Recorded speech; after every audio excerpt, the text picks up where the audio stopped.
you. That's my cue. So I will just do the quick intro. So we're recording this after this training. Well, let me start from the beginning. I'm Jamie Jeanette. I'm with Health, Housing, and Homeless Services. You are hopefully here for the CoC training about motivational interviewing. We're going to have Miguel Hidalgo Barnes from the Hume Center and Bertha from the Hume Center that are going to be doing the presentation. So this comes up every time. This will be recorded. We're going to share the recording. We're going to share the slide deck. I'm going to follow up with an email to everyone that attended and everyone that registered. So if you have a colleague who registered but couldn't make it, they're going to get this information too. You'll have all of this, and we also always post it on our website. So you'll see that. I'm going to send you a link to that as well as the slide deck and the recording. I'm going to keep everybody muted. So if you accidentally unmute yourself, we're going to lock you down. But Miguel, well, let me introduce Miguel, and then he can tell you kind of the logistics of like how he wants to take questions and that sort of thing. With that, I'm going to turn it over to Miguel, and we'll just keep accepting people in the background. Yes, hi everybody. Like Jamie mentioned, I'm from Hume Center. I'm also a licensed psychologist and the program manager of the homeless services stuff, or maybe program consultant for the homeless services at Hume Center, with Bertha being kind of the main person in charge of that.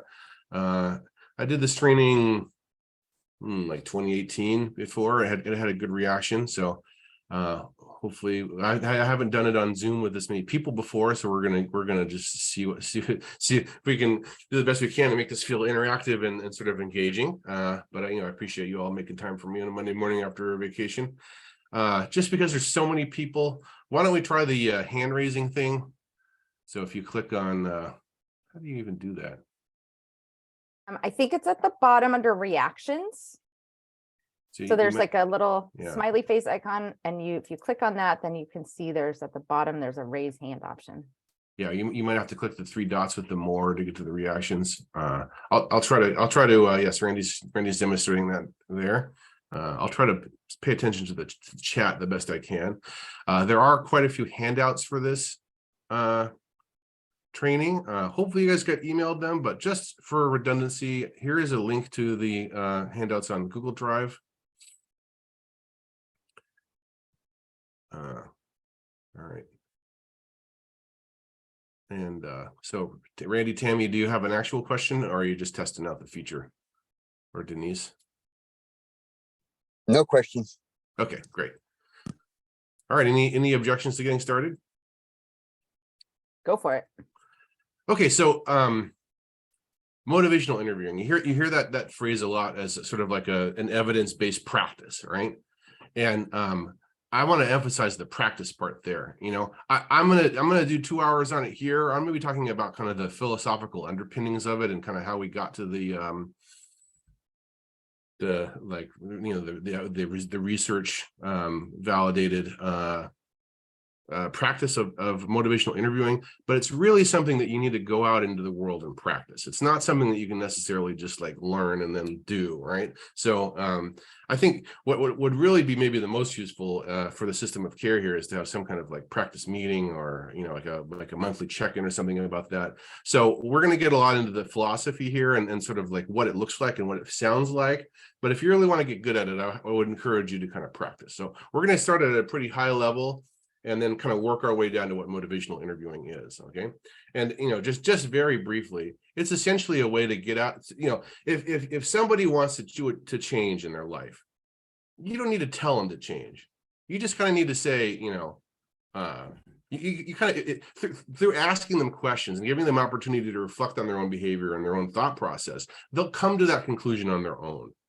Right. And so motivational interviewing is kind of a way to facilitate that process, to not just be taking a power over position and saying, here's what you need to do. You're saying, how's that working for you, whatever they happen to be doing. And then they kind of reach their own conclusion that like, maybe this isn't working. Right. So that's it in a nutshell. So I'm going to get started with my slides here. I'm going to share them first. That's probably important. Okay. So they're working. Great. So let's see if I can get the chat to open here too. Miguel, would it be helpful if we monitor the chat and flag for you if there's questions? Yeah, please. Because I know that can be a lot. Okay. So this goes, well, let me get my slides up here too, or my handouts up here too. Okay, so this goes along with the first handout. So there's this idea that, like, you know, maybe there's like basic human rights. I mean, there's the Bill of Rights, right? Like, you know, freedom of the press and stuff like that. That's not what I'm talking about. It's just this kind of like a thought of like, what are like some of like the rights you have as a thinking, doing person, right? Out in the world. So this is like something I'm proposing to you guys to see how you guys feel about this. All right. So number one here is you have a right to do anything as long as it does not hurt someone else, right? This is the idea that, you know, as long as people are minding their own business, they're doing their own thing, it doesn't really have anything to do with you, right? And taking ownership of what's happening for them is not your domain. You know, this is something that a lot of people said about gay marriage when that was sort of like going from state to state, becoming legal. It's like, if two people are in love and they want to get married, how does that hurt you? What does it have to do with you, right? So maybe they do have a right to do that, even if you kind of think that's weird or something that you wouldn't choose to do. It doesn't have anything to do with you, so maybe it's okay. You have a right to maintain your dignity by being properly assertive, even if it hurts someone else, as long as your motivation is assertive. We're going to talk about what assertive means. Number 3 here, you always have the right to make a request of another person as long as you realize the other person has the right to say no. Okay, that's part of assertiveness. If you go to somebody and you truly believe that they have a right to say no, you have a plan for if they say yes, and you have a plan for if they say no, and your asking of the question isn't secretly aggressive, it's secretly trying to coerce them into doing something, you have a right to ask for whatever you want. Again, I'm proposing this as kind of like a framework here, right? In certain borderline cases where rights aren't clear, you have a right to discuss the problem with the person involved and so clarify it. And then you have a right to attain your rights. So one awkward thing that seems to be happening for me is I can't see anyone's cameras when I'm sharing. So if you feel free to maybe unmute and just share. What do you think about that? Does that seem like an okay framework, or does people have any like large red flags or problems with this as a kind of conceptualization of what people are allowed to do and think?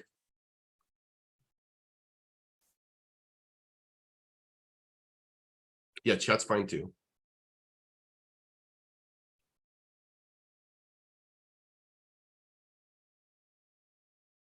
It sounds like everybody's kind of okay with that.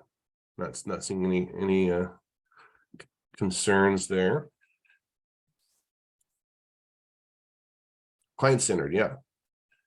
4118. Okay. So we talk a lot about assertive communication here. That's something you'll hear. What does that mean? We communicate most effectively when we use assertive communication, and assertive communication is neither passive nor aggressive.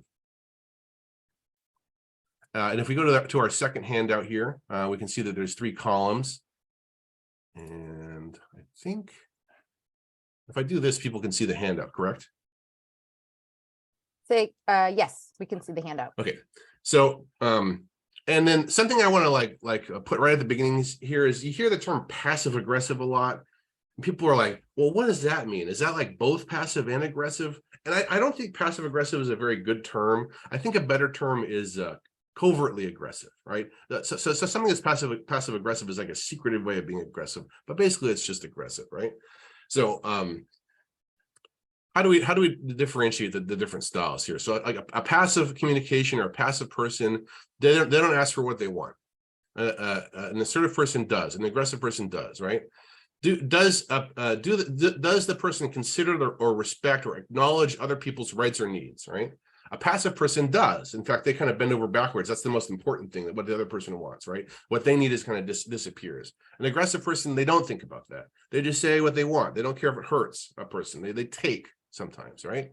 But then in an assertive communication style, you're both advocating for what you want, expressing what you need, sharing what your feelings are, but also thinking about how it's going to be experienced, thinking about what the other person's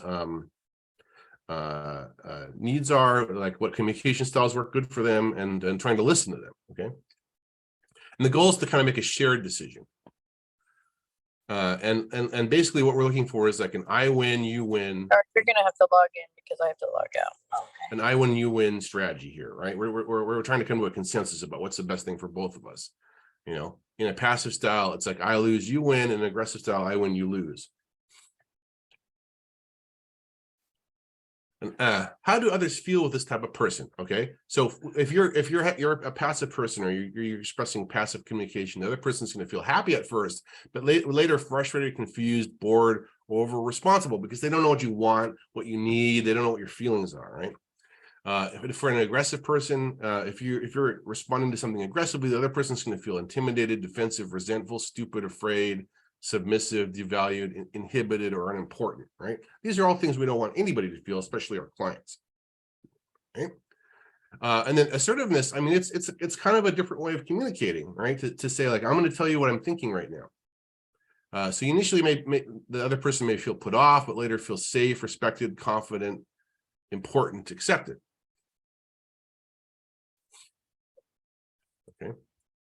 And a lot of these handouts come from my work in with perpetrators of domestic violence. So there's somebody who kind of they're living in the aggressive, and so you really kind of have to get them to slow down and think about the other person, right? But that's definitely something we want to be doing with our clients. We want to slow down and be thinking about, how are they receiving this? How are they feeling right now? Is this the right time to be sharing this information, right? And the thing that no person knows, and that it's always assertive to share, right? Or most of the time, right, is what you're thinking and feeling. You say, I feel this, I think this, right? Because the person doesn't know that unless you share it with them. They may guess, but unless you say it out loud, then they're not going to know. Okay, so before we get more into assertiveness, I want to talk like more about this aggression thing here, okay? Because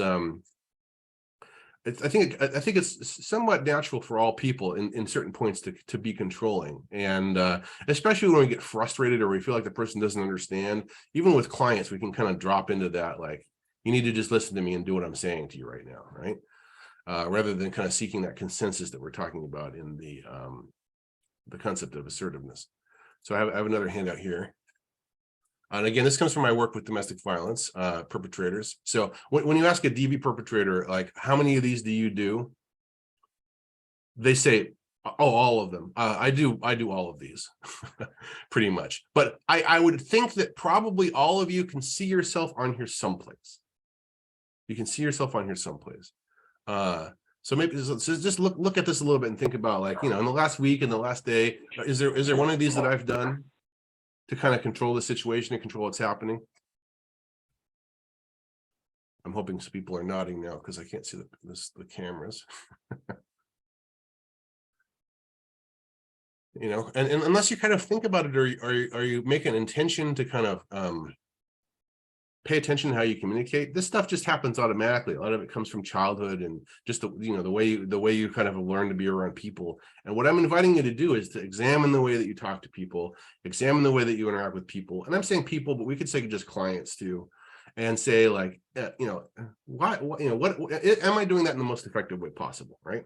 Because the idea is that we can always improve, and that we can always kind of be a better person, a better clinician. And one of the ways to do that is to think about how we're giving people information and like how we're interacting with people. So I'm putting this up here just to kind of get people thinking about the idea of aggression, or the idea of being controlling.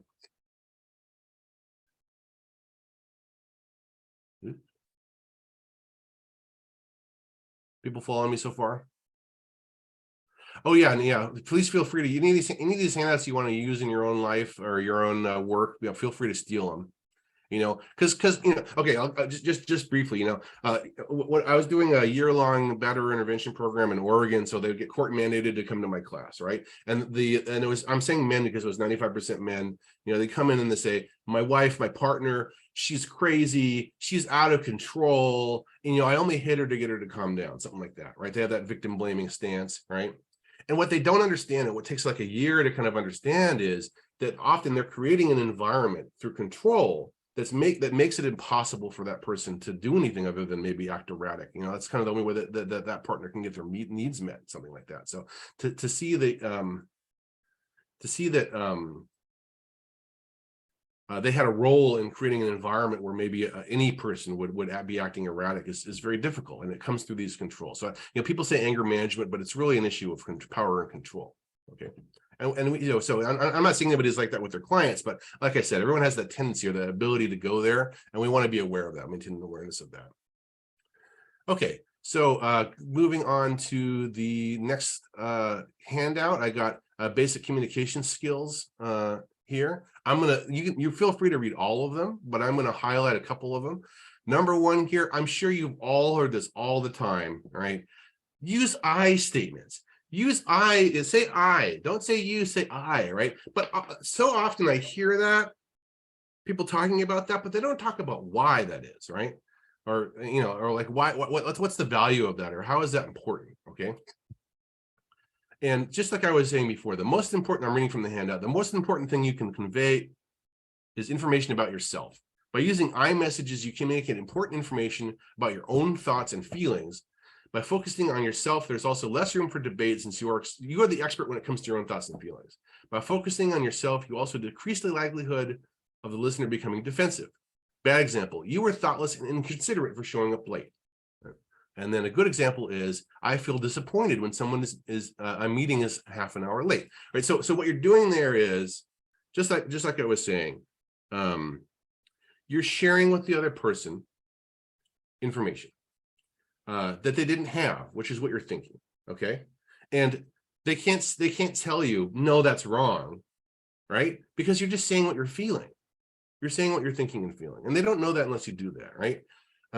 So maybe you got a teenager in the home, and you're a parent, and that means there's some appropriate power overness that you want to have as a parent, but like it's like, rather than saying like, could you take the garbage out, or I need you to do this now, you can say, like, you agreed to take the garbage out weekly, and I can see that you haven't done that, and it makes me sad or frustrated. It makes me feel frustrated, right?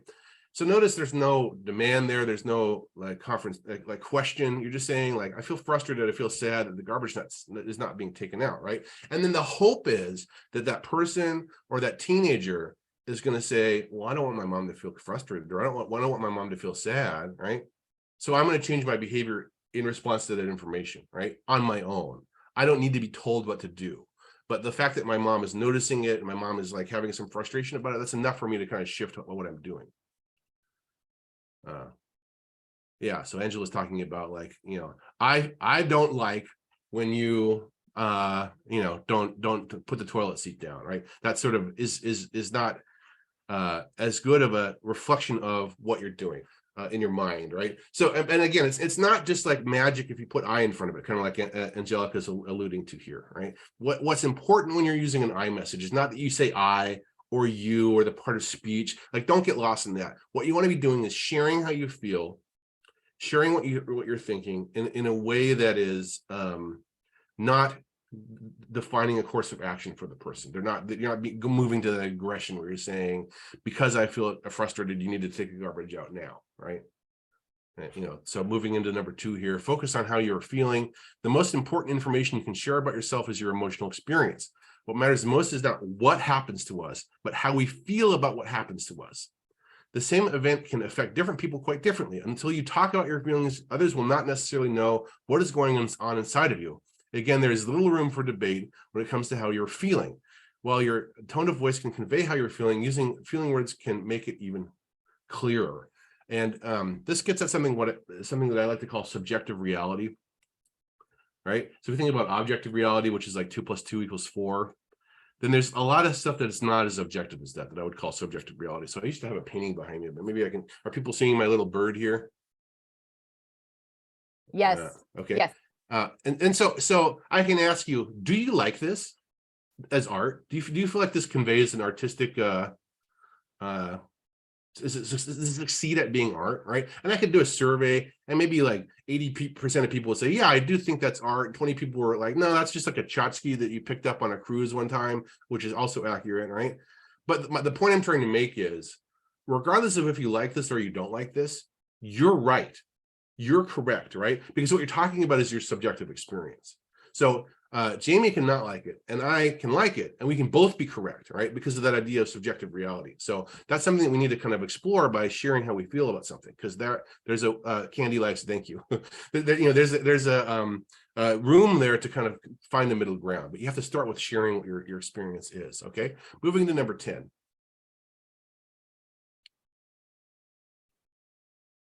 Scrolling here. So try to know in advance what you want from the conversation. Okay, this is a way to set yourself up for success. Okay, so you need to replace the fence between your house and the neighbor's house. Good fences make good neighbors. You heard that before, probably, right? So like, how do you go about doing that? So like before you go over, it's like oh, it's fallen over again, and you don't want to prop it back up. We need to just fix this thing, and you really want the guy next door to split the cost, right? Because it's right in the property line. So you need to think about ahead of time before you go over there in a frustrated fit and knock on his door. What am I trying to accomplish? What is important to me? What do I want, and what am I willing to accept, right? So in that example, you maybe want them to split the cost, right? But maybe you're willing to accept that you're going to have to pay for the entire thing yourself. But like we were saying at the top, it's okay to ask for what you want, as long as you're doing it in an assertive way, right? And maybe the only way to accomplish that with this neighbor, right, is to say to yourself, look, I can't make him do anything. He may not care about the fence. Maybe he even wants the fence to fall down, because then his dog could run back and forth between both of our yards or whatever, right? And so I need to be willing to accept that I need to like move it 6 inches over to my property line and build it myself. So I'm going to just, before I even go over there, I'm going to kind of reconcile with myself that might be the outcome.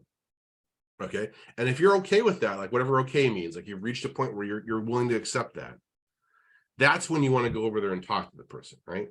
Hey, I just want you to know, I think that we need a fence, and I want to know if you'd be willing to like split the cost with me. Right? And then hopefully they say yes, right? But like starting with preparing what you want from that conversation is going to help you maybe be calm, be more neutral, right? Be more assertive when you're talking to that person than you would be if you just kind of march over there in the moment of your feeling, right? This is true for patients too. We had somebody in the waiting room here recently who I could hear kind of becoming irate, right? So rather than kind of just rush over there, I kind of checked in with other people about what was going on. I kind of thought about what I could do for the person and what I couldn't do. And so I was kind of like ready in my mind with kind of how I wanted that conversation to go before I approached them. They were not violent, they were loud, right? So I had some chance to kind of maybe prepare a little bit. There's some thoughts here. Bad example. Can you just let me talk? Don't just sit there. Tell me what you're thinking. I don't need your advice. Good example. What I most need from you right now is to just let me talk for a while about what's going on for me. I don't need any advice or solutions, just understanding. You're saying what you want, right? Because you thought about it ahead of time what you want. Okay, moving to number 14. This one's can be tricky and like very difficult with clients, right? Because we got appointments and we got the productivity numbers that we're trying to hit and meetings that are happening, right? But I'm going to just suggest what I think is the best thing to do. And number 14 here says, stay with the conversation until it's resolved. It is important that conversations continue until there is a resolution. If things cannot be resolved, then get to a point where you either agree to disagree or agree that you will continue it at a later time. Ending a discussion in the middle can leave things hanging and one or both of you frustrated. It can also lead to further conflict later over the same unresolved issue.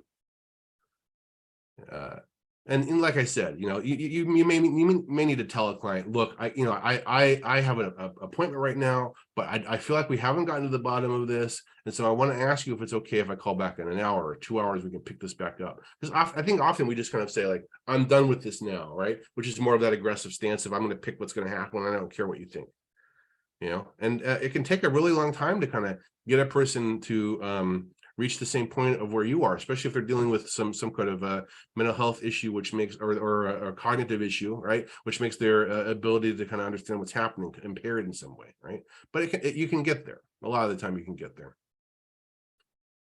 Jamie's providing that I've had to train myself to say, do you just want me to listen or do you want input, right? And she's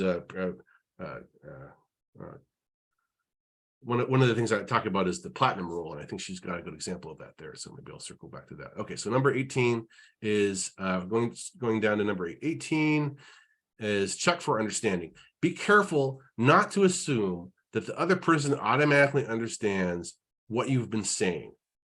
Likewise, do not assume that you know how they are feeling about what you said. If you're not sure, have the other person summarize what you've been saying. That will confirm what they understood, that they understood you, and they will not get, that will confirm that they understood you. And if they did not get it completely correct, you can clarify things. Okay. I had a professor who kind of as a tick would say, am I making sense to you? Am I making sense to you? So we actually started like keeping a little tally. Like every time he said that, we would like put a little tally mark, and he would he'd say it like 20, 30 times in a 2-hour class. But he was embodying what it says here, right? Just like another person doesn't know what you're thinking unless you tell them. You don't know what that person's thinking unless you ask them, right? Unless they're kind of coming from the same background of like wanting to share with you what they're feeling, they're probably not going to. I think we kind of grow up in American society for whatever reason, being kind of secretive about how we feel or think, right? So it's good, and even if they're going to say it makes sense and they don't, it doesn't actually make sense. It's important to stop and say, how am I doing? Is this making sense? Is there, do you understand what I'm asking for you here? Like, can you repeat back to me what I'm saying, just so I'm sure that you understand, right? If you do that in a loving way, then that person's going to feel like you really care about them getting that information, right? So I'm going to close my slides just so I can see people. How am I doing so far? Is this making sense? Seen some thumbs up, appreciating that, right? And again, I'm not saying like do ABC and you're doing motivational interviewing, right? I'm talking about a life philosophy, really, which like motivational interviewing is a manifestation of a life philosophy that embodies those rights that I was talking about at the beginning. People are allowed to do whatever they want as long as it doesn't hurt other people, and people are allowed to ask for anything they want if they do it in an assertive way, right? And so if we kind of move through life with those being kind of held close to our chest is important, then what happens, I think, and what organically comes out of that life philosophy is motivational interviewing. It is, assertive communication. All right, so appreciated the thumbs up. Let me go back to not being able to see anybody. Okay, so we're going to get into what is an open-ended question. Now, again, this is something you hear about a lot, like, it's useful to ask open-ended questions. All right.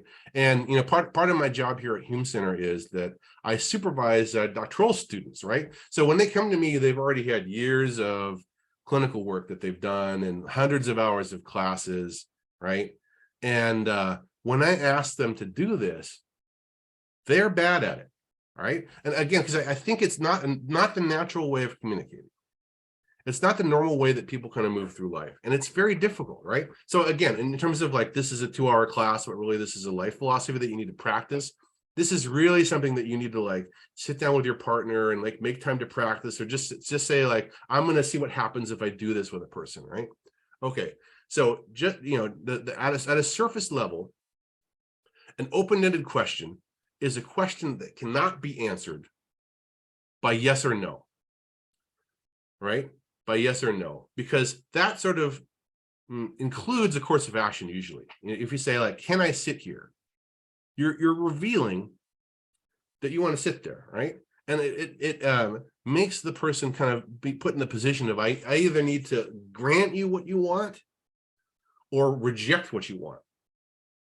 So it creates a bit of a power dynamic, right? Where you're saying like, this is what I want, and like, are you going to fight me over it? Are you going to not let me do this? Are you going to be a jerk about it and make me sit someplace else, right? Because it's a yes or no question. Much better question. Where can I sit? Where can I sit? Because again, you're kind of being true to your own feeling of that you'd like to sit, but it's a person's space, and you're saying, help me understand how to navigate this space. Right? So the open-ended questions are like who, what, when, where, why. And the reason that that's important, right, is because we truly want to understand what a person's thinking and feeling, right? And we're believing from a motivational interviewing perspective that they're going to move towards health in terms of their own understanding. that they're going to naturally come to the same conclusion maybe that you'd want them to. So rather than saying, you know, I think you should stop smoking, or saying, don't you know that those are giving you cancer, right? That's a yes or no question. Don't you know? Yes or no? Yes, I know that. No, I don't know that. You can say, what have you heard about the consequences of smoking? Or what do you like about smoking? What do you not like about it, right? So you're not presenting a course of action. You're not like introducing into the in therapy or in psychology, we talk about the frame, right? The frame of therapy is kind of like the context in which an interaction happens. You're not adding anything to the frame about like what you think or what you believe. You're just making space for the person to reflect on their own thinking and doing and feeling, right? And that's that the belief is that if you can create those kinds of moments where the person's reflecting on themselves, that they're going to move towards health, right? If you think about your own life, right? Well, why does therapy work? Like 1 hour a week, you go talk to somebody, you know, why does that do anything? Like you talk to your mom probably more than that, or whoever your friend, right? Your partner, like way more than that.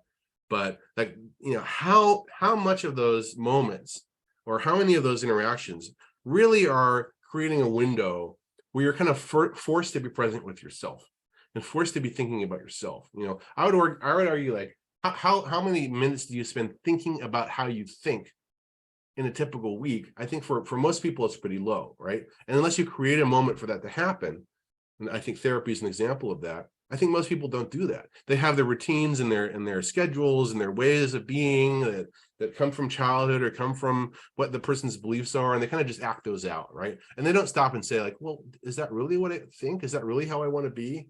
How can I change that? I don't think people think about that a lot. If we can, asking open-ended questions is one way we can do that, right? All right. So another thing we want to be focused on, and you can do this with a closed question or an open question, is avoid a leading question. You know, a leading question is a question that kind of gives the answer. You know, so to say like, why don't you stop smoking? Because, you know, it gives you cancer and it really shortens your life expectancy. And I think that you're an idiot for doing that. I mean, you said why at the beginning, right? But it really became about you know, what you think and how you feel about what the person's doing. So there's a missed moment there of like giving the person a chance to reflect about themselves, right? And it's because of that focus on kind of what you're thinking and feeling. And this is a really hard thing, right? So we have a group consultations here at Hume Center. We try to practice this during our consultations, and you know, the person will go like, what's this person's religious background? Okay, that's a pretty good open-ended question. It's asking something that you're curious about. You want to know what, like, maybe their faith experience is some relevance to what how they're acting and what's going on for them. But then they'll say, because you know, because I think a lot of people from this background have this belief and therefore blah blah blah. And so they're kind of like answering their own question, and they're also kind of like saying, you know, maybe you're an idiot for not having thought of the because part. I'm smart and you're not smart. I'm gonna tell you the stuff I know about this religion, right? But we're like glossing over the curiosity that the person has, which is like, what is this person's, you know, spiritual background, right? We're missing the point of that. We're making it about ourselves. Again, all of these points I'm trying to make and these philosophies I'm kind of presenting, the goal is to keep the focus on the other person, the client, and what they're thinking or doing, and giving them that opportunity to move towards health on their own, right? So if we ask a leading question, we're putting the focus on ourselves. Randy has a question. Yeah. Is there such a thing as positive manipulation? Positive manipulation. Well, so Randy, I mean, that's an interesting question. I mean, we really have to quantify manipulation, right? And I think that surely, you know, what we're hoping to do here by creating these moments of self-reflection is some kind of, you know, maybe manipulation is the right word, right? Have you thought about what's costing you to stay in this relationship? That's an open-ended question. It doesn't really present a course of action, but it sort of forces the person to come in contact with maybe the violence that they're experiencing, or the manipulation, maybe what's inspiring me to use this example, or the you know, the fear the person's experiencing, or the frustration the person's experiencing, and they wouldn't have thought about that if you hadn't asked that question, right? Is that manipulative? I don't know. I mean, we can get into a semantic argument there, but the reason we're doing this, I mean, the reason we're kind of like going through these motivational interviewing questions with people is because, you know, they have some kind of issue, right? Often, you know, in homeless services, often there's like something that they're not accepting about the reality that's kind of keeping them from being housed. Like maybe you need to let go of this dog, right? In mental health, there's the depression or an anxiety that is being maintained by some kind of core beliefs, right? And so by asking, what are you believing about, you know, being out in public that's so frightening? You're causing the person to think about that, right? Where they maybe wouldn't have otherwise. And I don't know if I'd use the word manipulation, but like definitely you're guiding what's happening, right? That's why there's this idea that, you know, you need to go to school for 5 years to become a psychologist, right? But to kind of use that power or use that those interventions in a way that's going to move the person towards health and be productive for that person, right? So I don't know if I could just like say like, yes, there's positive manipulation, but like, you know, everything we do and everything we kind of how we interact with people in our line of work here is to move people towards health and also, you know, safety, right? Okay, so we're going to avoid yes or no questions. We're going to avoid leading questions. And then another great thing to say when you're sitting with somebody, and these are kind of like basic counseling skills, is to just say what the feeling is. This is people often say like, I get so frustrated with my schizophrenic client. They're talking about their neighbor is a vulture person. And there's needles coming up through the floor, and I don't know what's going on. I keep telling them your neighbor's not a vulture person. I don't know what you're talking about, right? But it's like, you know, you're trying to like engage cognitively with somebody who has an impairment in their ability to engage cognitively, right? But a thing that makes sense to schizophrenic people, in my experience, it makes sense to even people with cognitive limitations or Alzheimer's or something like that, is the feeling, right? If you had a neighbor that was a vulture person, you might be scared.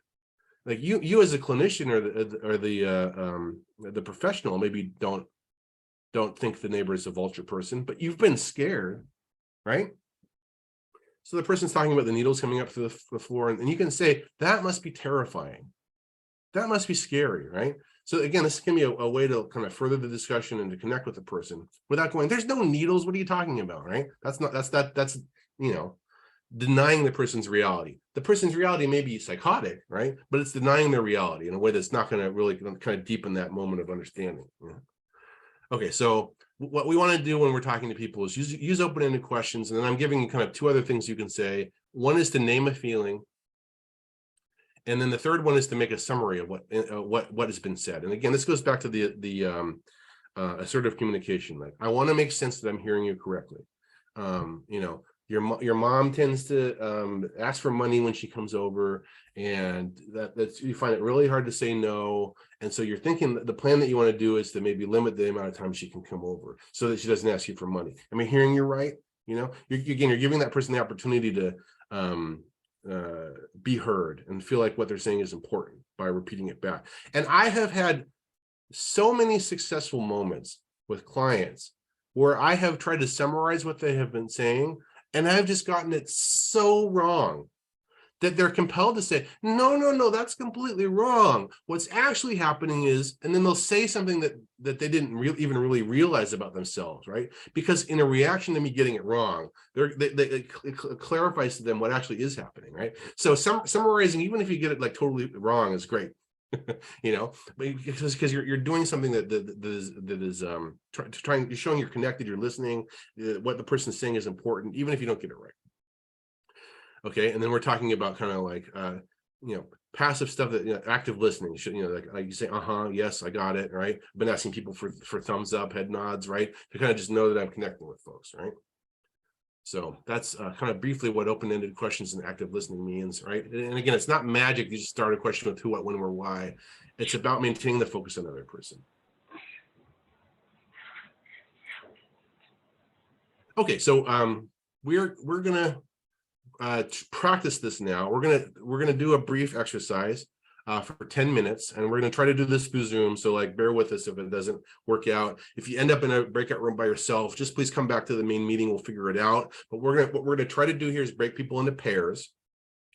And what I want you to do is for 5 minutes each, you want to trade, take turns. I want you to have a conversation where one of you says only who, what, when, where, why questions. The only thing that you're allowed to say is who were you with, what were you doing, why were you doing this, when did this happen, something like that. Okay, those are the only things that you're allowed to say. Okay, hopefully the other person can come up with something to talk about, maybe what you had for breakfast. I'll give that as a suggestion, but it could be anything. It could be real or made up, right? The opportunity here is just to give the questioner an opportunity to practice how different this feels, from the way we normally talk. Okay, Miguel, it And- turns out there's a limit to 50 breakout rooms. So okay, so we're gonna make 50, and maybe we'll run it for like 12, 13 minutes and just try to give everybody a chance if you end up with 3 people. okay, I'm gonna just assign it automatically. Yeah. Okay. And again, here are the questions: who, what, when, where, why. Folks understand? Okay, so see you guys in 10, 15 minutes. And so basically you should see a thing that says, hey, do you want to go to a breakout room? And you say yes. And then it'll pop you in there. And Miguel, we can also broadcast the instructions again. Adventures in technology. We'll see how this goes. I didn't know there's a limit of 50. I didn't either. Today we learned something new. Look at that. Here's where we learn who's at their keyboard. Right.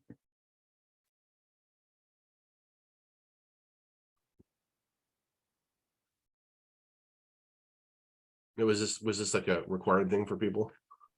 Yes. So I see a lot of folks have not joined, so I don't know how to make you go, but let me see. Jamie, I was in a room, it sent me back. Oh, that's funny. Okay, I'm gonna Yeah. try it again. So Chris, I'm gonna move you to another one. Let's see, I'm gonna move you to room 24. We'll see if that works. Anybody else having trouble getting into a room?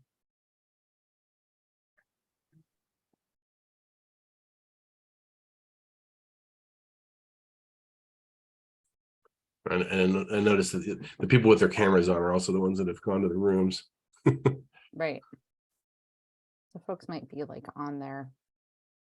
Like driving in Definitely. cars and stuff. Yeah.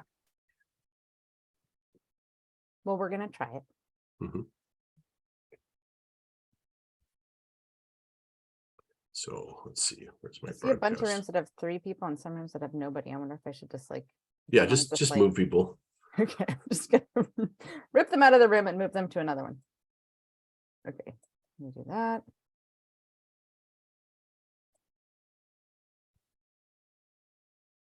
Oops.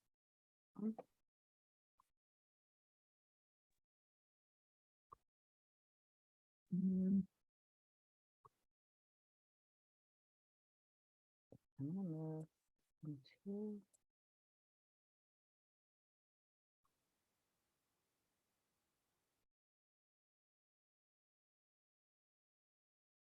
I don't know how this is gonna work, but we're gonna try this. There's a lot of people in Oh, rooms of by course, they're themselves. driving. Okay, so we'll.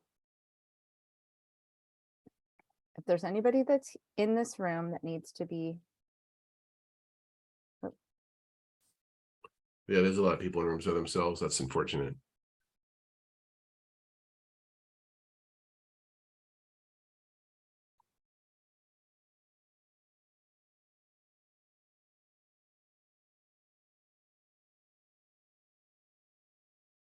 Six.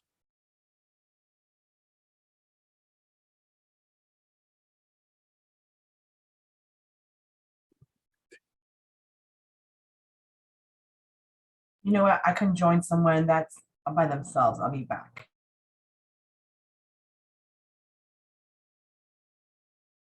A direction, A A direction. Mhm. Just doing it and only using what, where, and how and why is very hard. Okay, other people's experience? This is Krishna. Yeah. I actually have fun with it. Yeah. Yeah, so I think we kind of started off with talking about Thanksgiving. Mhm. So it was actually really great. And then I actually had a chance to talk with the individual about the job that they did and things like that. So we actually had a great conversation. How many people found that they started out with something innocuous like breakfast, but suddenly you're into like how they feel about their sister? Just from asking who, what, when, where. Rick, that happened with Ricardo, maybe. Thoughts, Ricardo? Exactly. Someone's talking. Candy, yeah. Some hands raised. Yeah, other experiences. Can I just add I something? Yeah, think it Krishna. went, And then we'll go to Patty. Yeah, Oh. Krishna. Okay. One of the things I was just going to say that I found it really easy to talk about something basic Yeah. before you go off into talking about something major, because then it helps the person to get comfortable with talking with you. Mhm. You know, you start small, then you build your way up. It's, you know, developing relationships. Yeah. Okay, Patty. I was gonna say, I think we found it easy Mhm. because basically what we do in our job is talk to people, find Yes. out what their story is. Yeah. Yeah. Because the more information we have, the more we can help them. Mm-hmm. Yeah, so you're kind of putting into with when motivational interviewing. I think you're putting into words something that maybe is or happens organically with folks that are really able to like allow that person to have their own healing process, like I'm talking about. All right, so I think we're kind of right on schedule. I had said we would do a 10-minute break. Why don't we take a 5-minute break and come back at 11:05? Give people a chance to use the restroom or get coffee. So I'm gonna start talking again 11:05.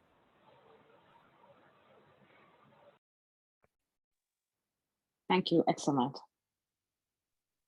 I just wanted to chime in on that, and Yeah. that is the warning is assumptions. Yeah. Yeah. And even if we have assumptions about something, right? If we're talking in this way, it sort of keeps them in the background, right? If we're asking opening questions and not leading questions, it suppresses our own bias. Joe, question, thought? Yeah, I just wanted to, there's a couple of things I was going to chime in before we took a Mhm. break, but I missed it. Go for it. The questions, the who, what, when, where, why, and how. Yeah. Those questions are ingrained into my head from journalism. Okay. Okay. Yeah. So then I've got journalism, who, what, when, where, how, and why. Like those are, we Mhm. have to have that in journalism. And then I took that with anthropology, cultural anthropology, where, okay, I just sit back and observe, right? So Right. journalism on top of observation. Right. And then I experienced homelessness. And so as a writer, like I sat back and I observed, Mhm. I became part of the culture. Mhm. And this motivational conversation with anthropological and the journalism side of things and just the observation side of stuff, like just be able to observe the other person and meeting them where they are, or where they are. I think that has to happen before a conversation happens, Right. in some sense, right? Like Right. you have to see them, you have to observe them on some level. So this whole thing is just kind of threaded through my education. I love these conversations. Great. And then the other thing that I wanted to point out too is when we were having a conversation before we had our break, Mhm. the thing that we talked about mostly was about that transition. If, say, the client doesn't accept the resources because Yeah. it's, maybe not to their standard or whatever, or maybe they're too scared, and so that kind of got the conversation that there's something there. Housing first is great, but there's something else there that needs to be taken into Mhm. consideration Yeah. and observed and looked into further before giving them the resources for housing. Yeah. So Maybe feeling first or humanity first, then housing. that's right. Humanity first. Okay, so I'm going to start talking again, just in the interest of time. I'm going to turn my slides back on here. And we're going to circle ever closer to actually talking about motivational interviewing. I realized I spent the first hour kind of not doing that, but that's okay. Okay, so and I'm on page 11 of the slides. This is probably something that people have encountered before, and this is the idea of stages of change. So even if you haven't heard about the stages of change, you probably heard about the stages of grief, right? Denial, anger, bargaining, depression, acceptance, or just acceptance. I mean, it's not. I'm not saying anything magical or like concrete. or distinct. I'm just saying that people can be at different stages or at different places in relation to a change that they want to make, right? And that's a normally human process. And then Petrosca and Di Clemente were coming in afterwards and saying, people, you can kind of like draw a boundary around how a person's doing with a change, right? And these are the stages that they came up with: pre-contemplation, contemplation, preparation, action, maintenance, relapse. And I have a handout here also, which is diagonal. Sorry about that. But the reason I'm bringing this up is when you're talking to somebody, it's important to kind of have an awareness of where they're at in their change process, okay? Because that's going to dictate the type of questions that you want to ask, right? And, their specific work came from working with alcoholics, right? So if you have somebody who's a problem drinker and they don't really have a self-awareness of that, the types of questions you want to ask are going to be focused on increasing their awareness. So we're going to say, what happens when you drink? How are your relationships with other people? What are your goals in life, and how has drinking affected those goals, right? That's going to move the person to have more clarity about the impact of their drinking, okay? But if they're already aware that they're a problem drinker, and their issue is that they're having difficulty staying motivated to maintain a change, then we want to be looking at that contemplation column. And our question should be about, like, what are the risks and benefits of drinking?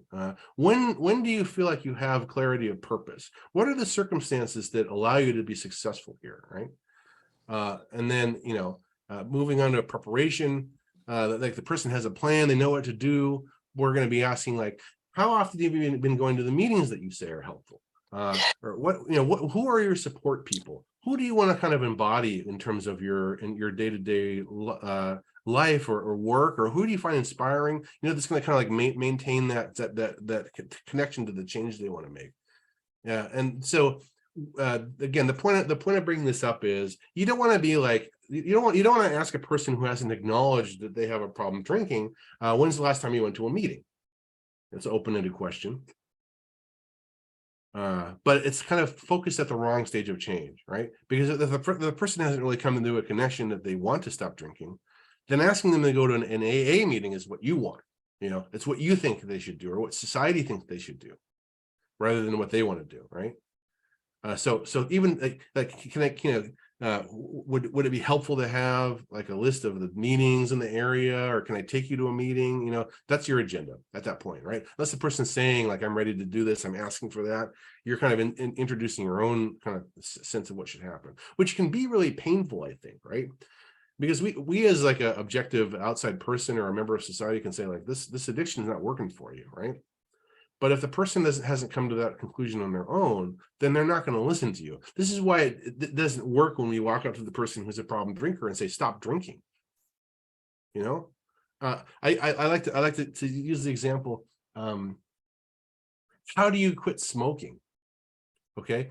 I don't think there's anybody on earth for whom that is a knowledge gap, right? How you quit smoking is you stop putting cigarettes to your mouth.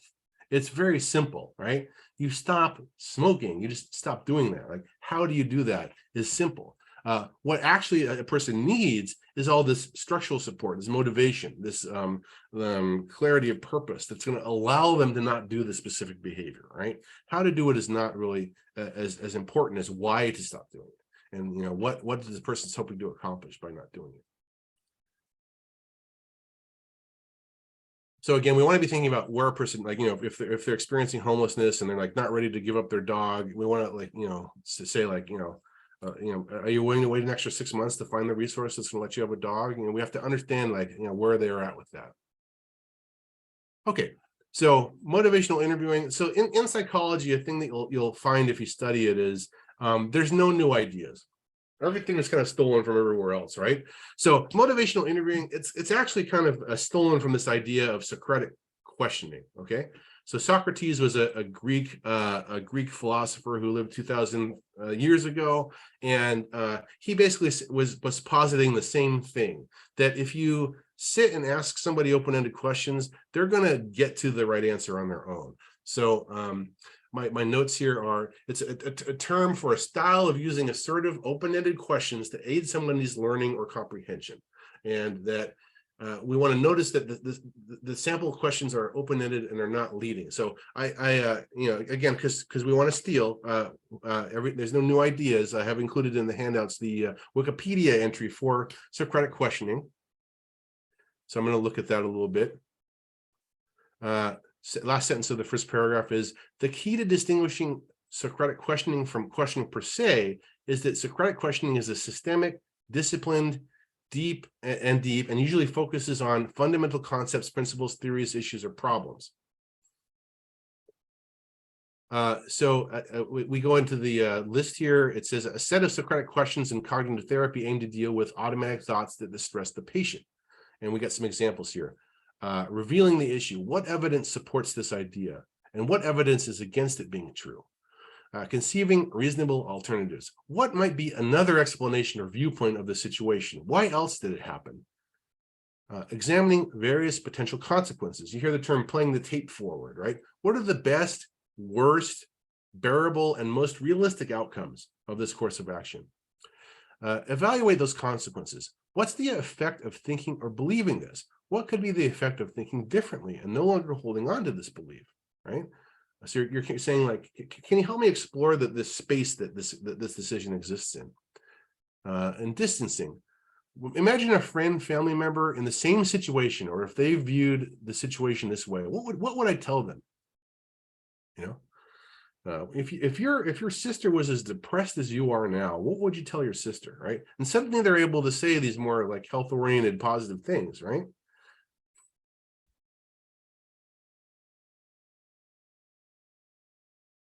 Okay. So again, the point I'm trying to make here is motivational interviewing is a type of Socratic questioning that has been formalized and researched, right? Okay, so where did motivational interviewing come from? It was developed for work with problem drinkers, right? For 150 years, we've been trying to figure out how to support people who are drinking, because we've seen the damage that can cause for people's lives, right? It's thought of as a way to resolve ambivalence. And it can also be seen as a way to shepherd a person through the stages of change, right? They're going to move from not understanding that they have a problem. You ask them questions like, could this relate to your drinking? You're going to move them towards like, what change do you want to see in your life? And then how are you doing with that? You know, a point I forgot to make about the stages of change issue is there's also this relapse stage, right? I have it in parentheses here. And like the thought with relapse is it's just like any movement towards the beginning of the process. You know, a person can kind of like cycle through the first 3 or 4 stages many times. And so any movement backwards is this idea of relapse. And then fourth point here, incorporates elements of unconditional positive regard. We were talking about in the first slide, right? People are allowed to do whatever they want. That doesn't hurt anyone else. Assertiveness, right? We need to reveal what we're thinking and ask what the person's thinking in order to have true understanding. And Socratic questioning, the idea that we're going to ask open-ended questions to help guide a person towards their own health, their own sense of what's right for them. And I have an article here. Let's see, where do I get to that? There's an article here about motivational interviewing from the University of Massachusetts you can check out. If you want to like get into more detail here. Just I'm double checking if there's any points I want to make. Okay, I think we'll get to this eventually. So what's the philosophy of motivational interviewing? Very key here, all right. There are no wrong answers. Right? We want to seek neutrality in terms of our own questions, right? Because again, we're creating a space for the person to explore their own thinking. You know, if the person says like, I love smoking, it makes me more powerful, right? We're going to just say, I'm hearing you say that it makes you feel more powerful, right? We're not going to say like, what? This is an idiotic thing to say. That wasn't my experience when I smoked, you know? I write, have love. I mean, you know, love is maybe like a loaded, I'm not saying you need to like be in love with your clients, but you know, there's like this idea of agape, right? Or brotherly love. You know, you want to have the belief that the person is valuable and their life is worth living in your heart, I think, when you're talking to the person. You are not the expert on their experience, they are, right? Like you may have a sense of how other people have dealt with this issue and like what resources are available and like kind of what they need to accept, but ultimately they're right when they're talking about themselves. And that's because of that subjective reality idea, right? They may think it's the best for them to be homeless because they can keep feeding the feral cats and have their dog, and that's what's right for them, right? And what we need to do is provide them an opportunity to change their mind. If we feel like what's better for them is to like, you know, move closer to that campfire of humanity that I was talking about. So rather than say like, you need to be housed, we want to say like, I know your dog is important, but what is it costing you to have this dog, right? And to help them kind of explore for themselves what's going on. Walk alongside the person, do not confront them. We want to be power with, not power over, right? We want to say like, I want to accompany you on this process. You're driving the car and I'm just in the passenger seat kind of pointing out the different ways we can go. This is the perspective. You want to remember your own power or status or privilege, right?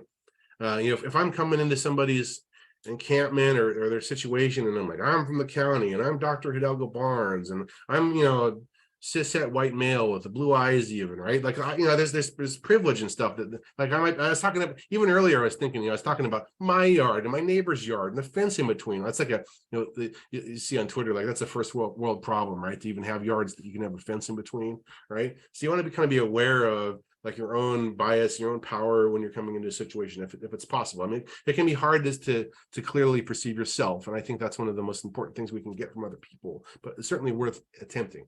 So I talked about subjective reality. Second to last box here, a person must come to their own conclusions.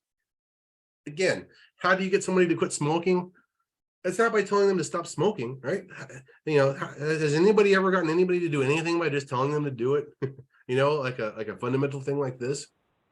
And then I write here in my last box, if you provide a solution, you have failed, right? Because they're not asking for where the AA meeting is, right? They're asking for you to support their own process. You know, if they say like, you know, I'm really interested in like horses. Is there a resource for like where I can like interact with horses, and you know something, you can share that, right? But if you're giving them a solution that they didn't ask for, or that they didn't kind of come alongside you with, then you're missing the point of this, right? Because it's about maintaining that focus on the other person and creating a space for them to make decisions, not about getting them to accept the answer that you think that you have for them. There's a question in the chat. Yeah. Chat open here. How do you know your client? How do you know your client has an addiction? And how do you help a client with their addiction? Thank you. Okay, so you know, I can give you maybe like the psychologist definition of an addiction, and I would suggest it's any behavior that prevents a person from accomplishing the goals that they have in life. Right. So if you're unable to keep a job because of your drinking or your gambling or you're on the internet playing World of Warcraft or whatever, right? It's preventing you from having relationships that you want to have. I would explore the idea that maybe that's an addiction. And then how do you help a client with their addiction? Well, an addiction is a behavior, right? It's an act that they engage in, right? So how do you help them with them is like helping them understand the consequences of that, and then creating an environment where they can come up with a new way of relating to whatever the issue is. You know, like what support do they need to not do that? Do they need to go to meetings? Do they need to talk to their spouse? Like what do they need? Okay, resistance. So Thank you. you know, a lot of times what'll happen is you know, you'll say like, I'm hearing what you're saying, but I'm just telling you the only way to get into the shelters is to call every day. That's just the process, right? And you know, the person starts going on and on about how like society's failed them and blah blah blah, right? So first point I make here is the easiest way to encounter resistance is to provide an idea to be resisted, right? So again, I'm saying here that if you've provided a solution, you've failed, right? I would encourage you to maybe practice this, like as a role play with somebody that your friend or something, or your partner or something like that. Have them pretend to be angry at you or frustrated with you, and then see what happens when you provide absolutely no resistance whatsoever to what they're saying. They say, "You're an asshole. I can't believe you did that." And you say, "You're absolutely correct. I am an asshole. And I can't believe I did that either. I don't know what I was thinking." how difficult it will be for them to stay angry, right? Because anger, in my opinion, anger requires resistance. It's an escalation of a frustration, right, that you're having with a person or a situation that's not going the way that you want it to go, right? So if you just say like, here's the belly, like I'm a dog, right? Here's the belly. I accept everything you're saying. You're right, right? How difficult it will be for them to stay angry at you, even if they're role playing it, right? Yeah, because you're just saying like, oh, that's right. I should jump off a bridge or whatever. I agree with you 100%. Like you know, you should never see me again. You know. So you want to avoid confrontation in your questions, and when you're kind of creating this healing moment. Learn to identify when you are in a power struggle. This is a really difficult one, right? Like you're trying to get them to accept something, but they're just not at the stage of change where they can really accept that. And it's just not going to happen, right? And the power you have or the control you have in that moment is to step back from the power struggle. I see Randy asked, what are some tools to avoid becoming callous to others' difficulties? That's a great question. Let me think about that a second. I'm gonna do some more of my points here. Another advice I would give is don't work harder than your person, right? So you got a client who's like going through something, you know, and they just keep whacking their face against the wall. The way you get burnt out as a provider is to tie how you feel about yourself to their outcome, right? Their failure is not your failure, right? Because we're not presenting solutions, we're not giving them something to try that will then fail, because then it is our fault. Like we said, like, you need to do this, and then they do it and it didn't help. Then it's kind of our fault that it didn't help, right? We want them to come up with their own solutions. I mean, we want to remove ourselves from like I don't know if accountability is the right word, or the responsibility of what the person chooses to do. We're just you know, giving them choices. We're pointing out those off roads, like I was saying. If you don't have an agenda, there's nothing to resist. Okay, and I write here, this is extremely challenging.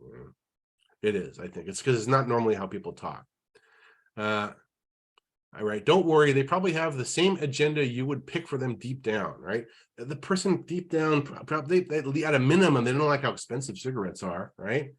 So it's not like, you know, you present them this moment to kind of explore how they're thinking and think of the cost benefit analyses, and for them to go, you know what, I figured it out.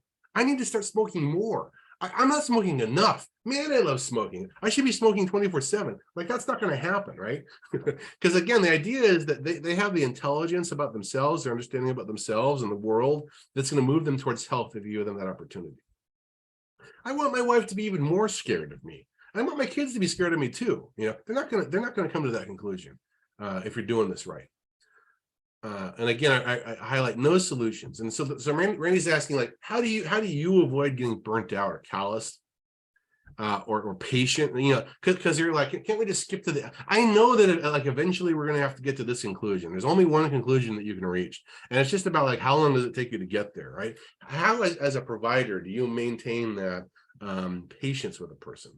And you know, Randy, I don't know if I have like a 1, 2, 3 bullet points on how to do that, right? But like anything that you can do in your own personal life to give yourself mental resilience and to maintain that empathy is what you should do. And I don't know what that is for every person. For me, it's that I make sure I get out 8 hours of sleep. I make sure I'm not going into a situation not having taken care of my bodily needs, which means that I like want to make sure I'm eating my lunch, dinner, breakfast. I want to hit the bathroom maybe before I have a conversation with somebody, so I'm not distracted by having to go to the bathroom. And then I try to have as rich of a like life from work as I can. I mean, I'm not saying anything new here. I'm sure you guys have all heard this a million times, right? But I got a lot of hobbies. I play board games. I got 250 board games in my house, and you know, I spend time thinking about board games. And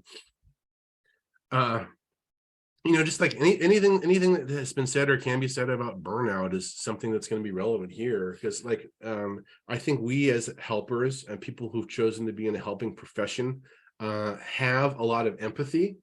I think that's something that leads us to want to help, and that, you know, instead of being like a stockbrokers where maybe we can make more money or whatever, we're like choosing to do the thing that we find valuable and that we find useful, which is like leading people towards health, leading people towards safety, right? But we do have to maybe take a step back from our natural inclination, because I think for me at least, and I imagine for some or all of you, the inclination is to just jump all the way in, be like, your dog can live at my house. I'll take the dog on. You can come live with me too. Or these kids, I'll adopt them, right? To jump all the way in and do everything, right? But we know that that's not going to be sustainable for us, right? And so we have to kind of figure out where our boundaries are, right? Having good boundaries, I think, also. And really, what I'm saying here about agendas and resistance and presenting solutions, like the thing that I feel burnt out is like, I say to the person, stop smoking, and they go no, and I say stop smoking, and they say no, and I say stop smoking, and I say no. I just feel like I'm useless. I'm not helping this person. This is not productive, right? I don't even know why I'm getting paid to talk to this person, because it's like a big waste, right? So I'm saying, like, do something that isn't tell them to stop smoking. Paul states, I would also like to know how to avoid compassion fatigue, right? Yeah, because you know, like, this is a safe space. You just think like what is this person thinking? I don't like, I'm so angry at them. I'm so frustrated with them. I cannot relate at all to what's going on in their mind, right? And you start demonizing the person and losing compassion for them, right? And Paul, I mean, I think that's a moment where you need to say, like, am I doing my own therapy? Do I have supportive people in my life that I can talk to? Do I have an appropriate consultation opportunity available where I can, like, share some of my feelings and vent, like, some of this frustration I have with the folks that I'm working with? But again, I don't know if I have a slam dunk answer for you. It's more of a practice than a solution. Okay, so if we get to page 16 of my handout, we start talking about ORs, which is kind of just summarizing everything that I've been saying. Candy's saying, I wish there was an easy fix with compassion fatigue, but there isn't. We just have to not lose ourselves. Yeah, I agree there. So ORs is just an acronym. I'm going to provide you people that makes it easy to remember. ORs is a brief way to remember the basic approach used in motivational interviewing. The O is for open-ended questions, which we've been learning here. The A is for affirmations, the heart part. We say what we feel. We say, I see that you're scared.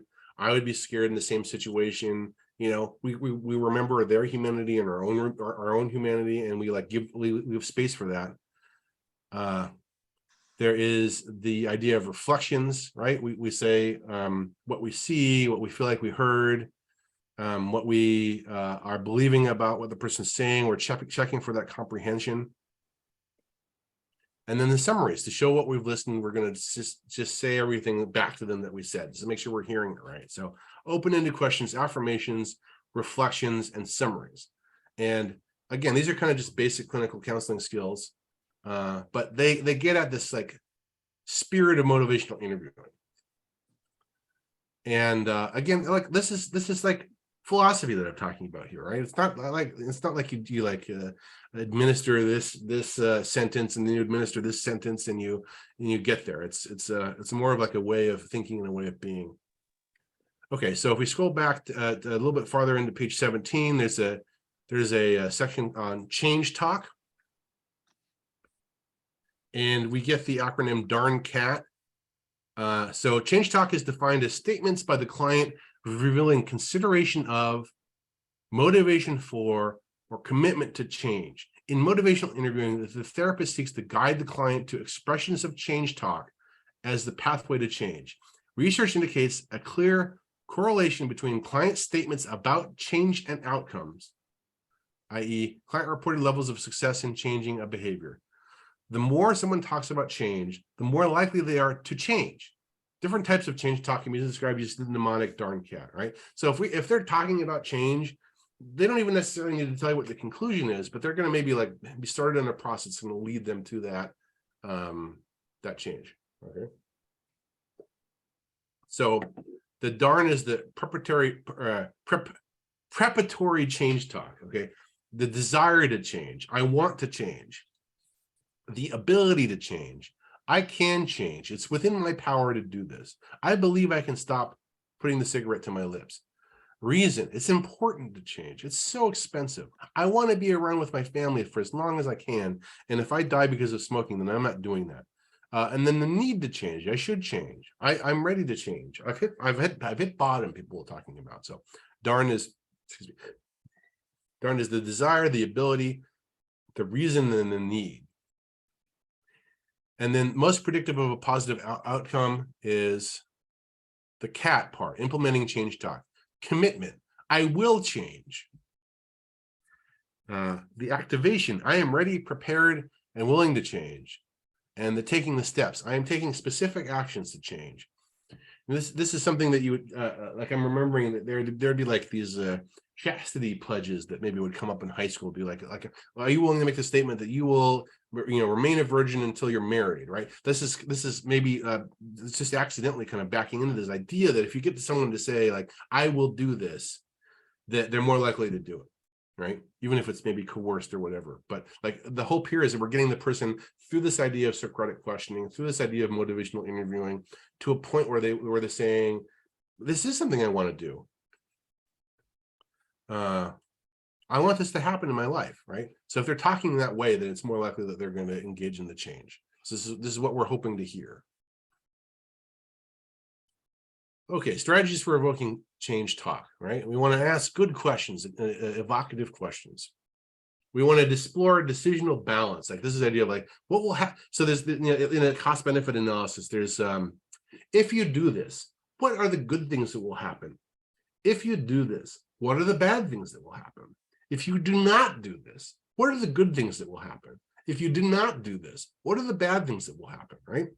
Sometimes research would suggest that if you give a weak argument against making the change or against doing the thing, and then a strong argument for doing the thing, it's more effective than just giving the strong argument, right? So the car salesman's going to go like, I mean, you could get that one. It's got pretty good gas mileage, but this one goes 0 to 60 in 3 seconds, right?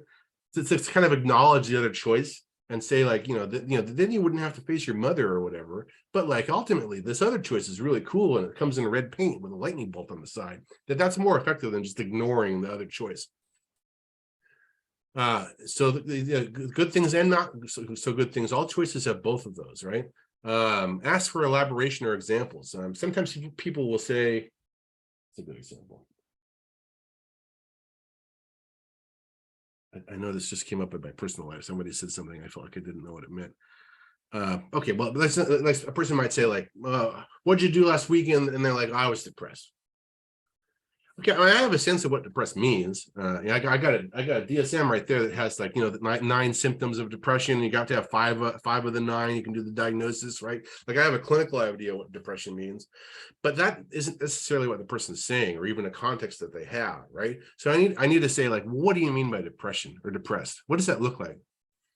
How can I tell that you're depressed versus not depressed, right? So you need to like break that down for a person. Oh, it happened in this conversation. Somebody asked me, is there such a thing as positive manipulation, right? Before I can yes or no that question, I need to figure out what is manipulation and what does positive mean. Like those are both constructs that I'm not necessarily on the inside of unless I explore that with the person.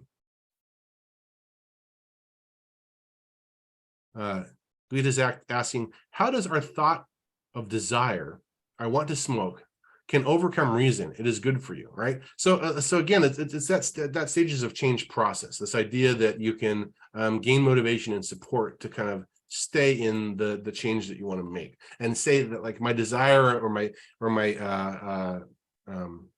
addiction or my bodily feeling that I need to do this is less important than my my family, my sense of wanting to have a long life, my health. So like how do you do that? Is that whatever the person needs, and there's different ways to do this, you're going to like maintain that attention and that goal. You're going to help them keep that present. You're going to have their vision board on the wall of whatever, right? It's like when you feel like you want to smoke, you're going to look at that. You're going to look at a picture of your daughter, and you're going to say like, this is actually what's important to me, right? Something like that. And it's going to be different for every person, but like the idea is to explore how they can maintain that motivation. Excellent, thank you. So in terms of strategies, we're gonna like look back what's happened in the past. We're gonna look forward. If you do this, what do you see as the possible outcomes? We're gonna query extremes. What's the best thing that can happen? What's the worst thing that can happen? What's likely to happen? A change ruler is like, how do you know that something has happened?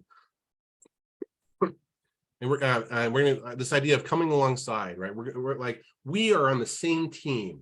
We're on the team you moving towards your goals. I'm on the team and you're on the team. Your mom's on the team. Your psychiatrist is on the team, right? We want to know what your goal is and we want to be moving together towards that, right? It's not about me making you do anything. Okay, and then if we continue, let's see on my handouts. And again, there's more examples of some of this stuff in the handouts. On my page, the last page of my handouts is this idea of a value assessment. So I have a strategy here of exploring goals and values, right? So a good way to kind of move somebody through ambivalence is to start at what's important to you, right? And on my handout here, I give a lot of examples: beauty, family, health, honesty, independence, free time, tranquility, power, right? Again, we don't spend a lot of time, I think, thinking about what our values are, right? All of these things are important. But if I was to ask you, what's the prompt here? To rate each of these, right? As one being very important and 4 being of little importance. I wonder how many of you would be surprised. Like, like taking risks, that's not that important to me. I don't really want to jump out of airplanes, right? And then it continues here, like, of the values that you rated as very important, choose the 10 that are most important, write them on a grid, and then jot down a few words or phrases that explain what the word means to you. In the column to the right, rank each of them from 1 to 10, with 1 being the highest. The ranking will provide you with a list of your important work values, which you can use to evaluate potential careers. This is coming from like a how to find a job thing, maybe, right? But this idea of like, okay, well, I'm not sure what decision to make. You can maybe apply the person's values and say like, well, I mean, safety is your most important value.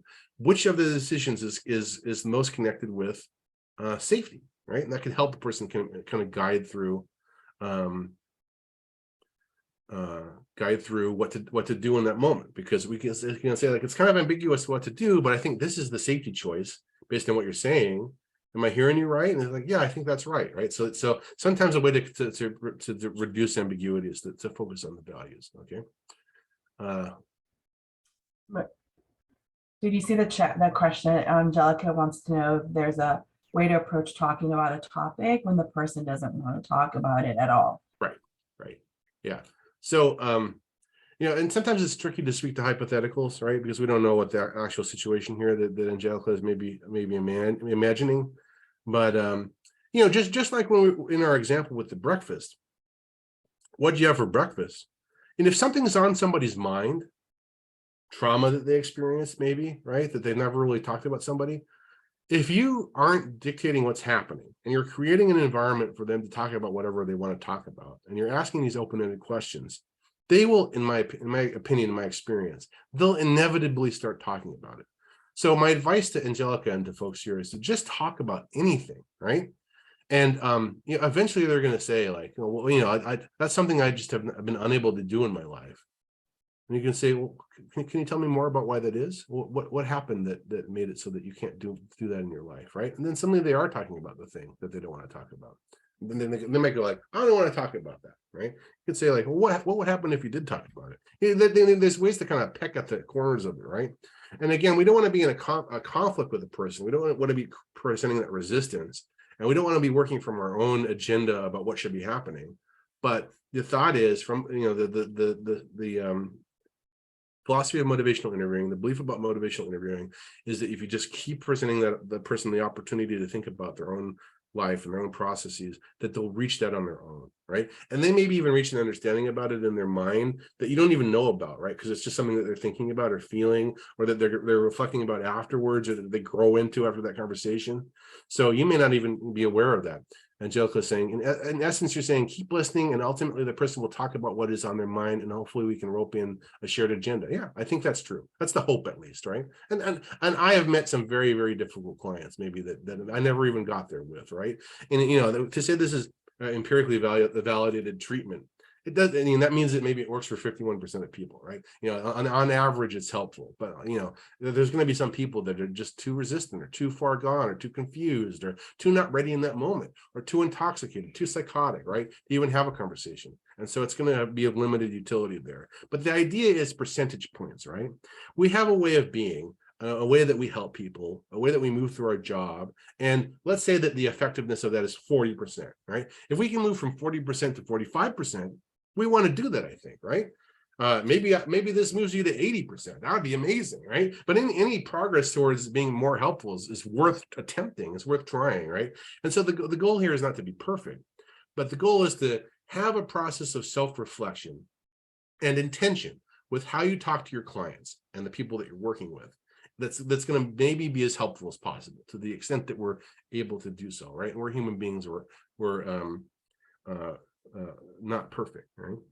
So this is my last slide. We have about 17 minutes left. Randy's asking, how do we recognize when to disengage? And again, I would suggest it's like, you know, when you're in that moment of a power struggle, right? When you kind of recognize that you maybe aren't neutral enough or objective enough, and you need to like take a break and come back to it and like start from the beginning, maybe, where like you're too locked in your own agenda, your own solution. That might be when it's time to disengage, you know, when you're getting frustrated, because there shouldn't, if you're getting frustrated, that means you have some kind of need that isn't happening, right? And I'm saying maybe the solution is, and I can even talk about like no new ideas, right? The thing that you should be thinking in that moment is that suffering comes from desire, right? This is like the first noble truth in Buddhism, right? If we don't want anything, then we cannot suffer, because there's not a thing that we want that we're not getting. The way to sometimes, you know, the way to make suffering go away is to change what you want about the situation, right? So that's maybe something to think about, Randy. It's like, you know, if I'm suffering, then it's because I want something. Nicole states, sometimes I am asking open-ended questions and it seems like the person is going further and further down a rabbit hole, justifying unhealthy behavior. Is there a way to reel things back in, or do you just let them keep going down the rabbit hole, right? So, you know, I'm not saying that anybody should be a robot here, right? And just kind of like robotically ask questions without kind of a sense of like where you're trying to get to, right? And there's that idea of like darn cat, right? We want the person to be thinking about or talking about changes or things that they can improve. And you're saying sometimes that doesn't happen, right? So I think that again, it's hard to talk about hypotheticals, but the questions I'd be wanting to ask in that circumstance are like, what have the consequences been? What you know, what have you lost? Where do you want to be in your life, and what's keeping you from getting there? To stay focused on, like, you know, they're saying, I love that I do this. This is great. I never want to stop doing this. And say like all things aren't black and white, right? There's always positives and negatives of everything, right? So if you were to say like one minor, tiny little thing that you don't like about this thing that you love, what would it be? Something like that, right? To kind of shift the discussion to being more of a like both side discussion. Yeah. There's a survey, so maybe some people are leaving. Okay, so and I had a request maybe to do a demonstration of this. So I'd like to spend some time, maybe 5-10 minutes. Bertha had volunteered to be my guinea pig here, and so my thought is I'm going to try to do this. And again, I'm a human being, and you know, if you hear me ask a closed question, then like you can point that out in the chat. You get a gold star if you do that. So I'm hoping if Bertha's still here, she's going to just talk about something, and I'm going to try to, you know, demonstrate motivational interviewing to the best that I'm able to. Bertha, are you here with us? I'm here. I'm here. I feel like I'm doing like a seance. Like, are you here in the room? I'm hearing. Okay. So I asked Bertha to think about something that she wants to change, or something that she could pretend that she wants to change. Bertha, did you come up with something? Yes, I want to change the fact that I don't take enough time for self-care. I want to be able Okay, to great. do more. Yeah. And I'm not saying if this is real or not real for Bertha, but it is real for Bertha. So this is great.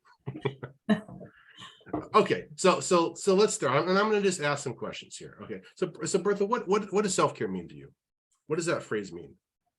It means, you know, to be able to just take time for myself and disconnect from everything and everyone, to just focus on doing something I like. Mm-hmm. Okay. That sounds really good.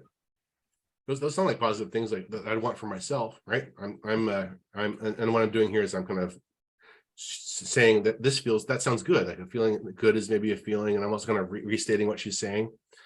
Yeah. Okay. So what happens when you do self-care? Well, I don't. That's the problem. Okay. Well, what do you fantasize would happen if you did self-care? I feel that if I take time for myself, that there's all these things that I am not doing, right? Like cleaning my house or answering emails or, or getting other people's needs met. So it's like, it's hard for me to let go of that idea. It sounds like you're invisible in that process. Yeah, sometimes I think that everything else takes precedence to like me seeing myself. Absolutely. Mm-hmm, mm-hmm. Well, how do you want to be? Like, how do you want to feel I in your want work day? I want to be okay, like walking away from work for the day and not think about it, like not think about like the 100 of emails I'm going to come back to them. Mm-hmm. So, and like I happen to be Bertha's boss sort of at work, but so this is maybe even feedback for me, but I'm going to ask, like, what would need to be present at your work or with your boss or with your job that would allow you to walk away like that? Knowing that whoever is taking over for me is going to like do a good job at connecting with other people and getting them what they need. Mm-hmm, mm-hmm. So there's a fear about competence there, right? You want to make sure that the people who are going to be able to do it are able to do it, right? Right. Am I hearing you right? I'm checking for comprehension. Yes. Yeah. Do you feel, and you can say your truth or you can make up something, Bertha. I don't want to put you on blast or anything. So the question I'm going to ask is like, how do you feel about the people that you have? Do you feel like they live up to that standard? Finally, yes. That's why I was off for 3 weeks. Okay. So a thing that's happening right now is you're on vacation and you're just coming to do this training with us during your vacation. Yes, sir. Okay, so how has it felt stepping away? Like, well, you're saying that this is not something that you typically do, right? Mm-hmm. From understanding you, right? So what's that been like, taking a step away? You know what? It felt wonderful. So I'm getting ready to take another vacation. Mm-hmm.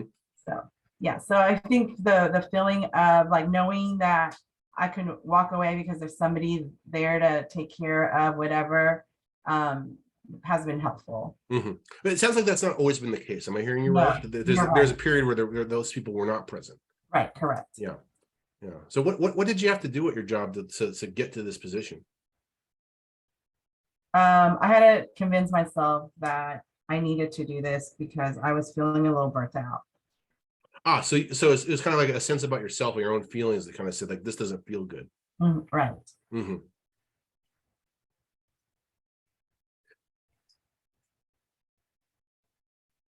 What resistance do you feel like you'll encounter you're saying you want to take another vacation? Like what's going to happen with your job if you tell them this is how you're going to live your life from now on? Oh, nothing. I mean, nothing's going to happen. I'm going to feel better. So there's an openness with your employer to allow that to happen. Absolutely. You feel like, okay. It's just like letting myself get to that place of like, you got to do this. Yeah. Mm-hmm. Okay, so I mean, it sounds like you kind of have an understanding of how you want to proceed on this topic. Yes. In terms of like, vacations are important to me. They feel good. I trust the people that are present right now, right?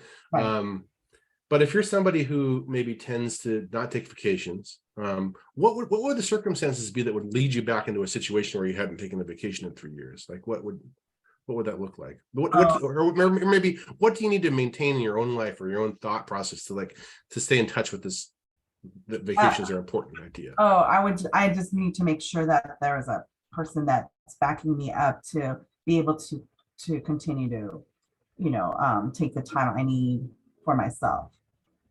Mm-hmm. Okay, so this idea of having a strong team is really how you love yourself, how you take care of yourself. Absolutely. Okay, I'm going to stop there just to make sure people have questions. So did anyone hear a closed question from me while I was talking? How did I do? When I'm lost in it, I don't necessarily hear myself, right?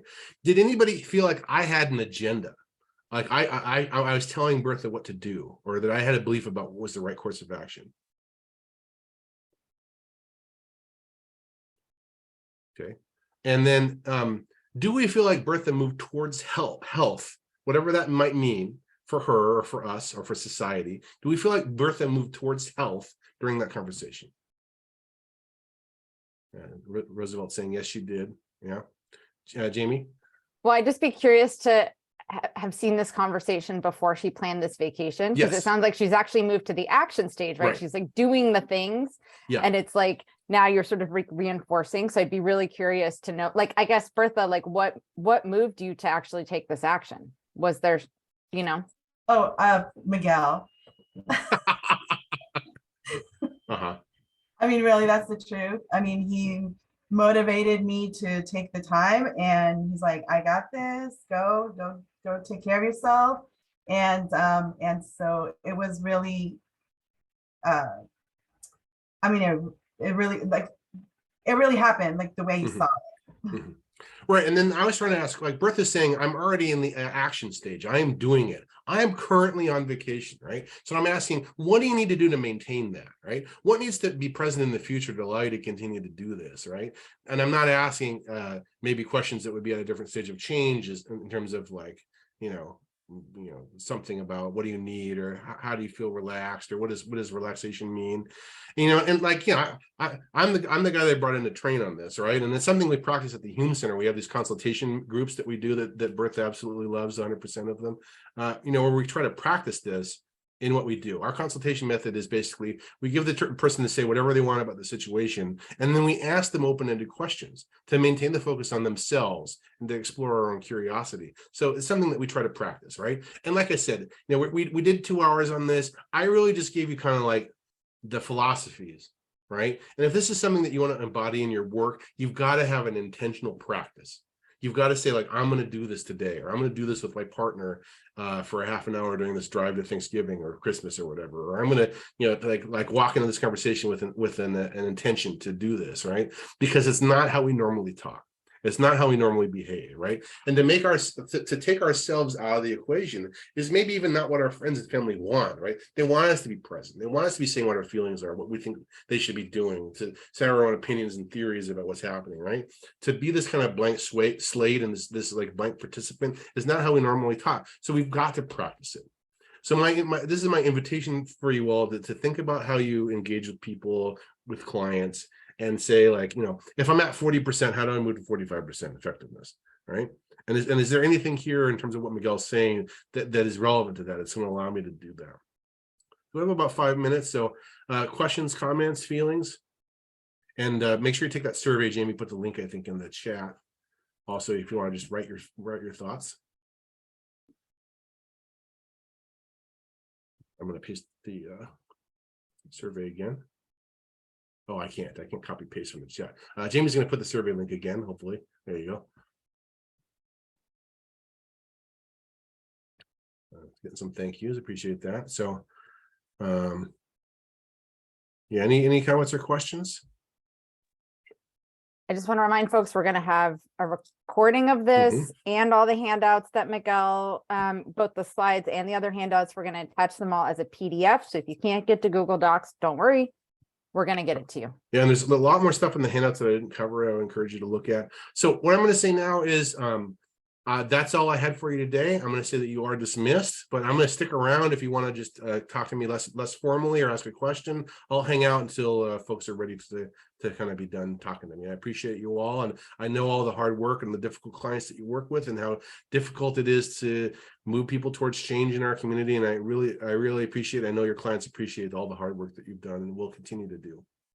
Miguel, one question somebody had was, they Yep. said your questions were awesome. Do you have a handout of them? I think like examples of open-ended questions. And there's some in the Socratic question Wikipedia entry.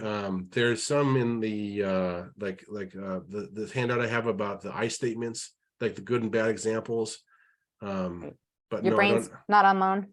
No, yeah, I mean, like, I mean, we didn't. I wasn't working from a script there. I was just kind of naturally asking what I was curious about. I mean, that's maybe a suggestion I can make, like focus on what you're curious about in terms of what you're asking rather than what you think this other person should be doing.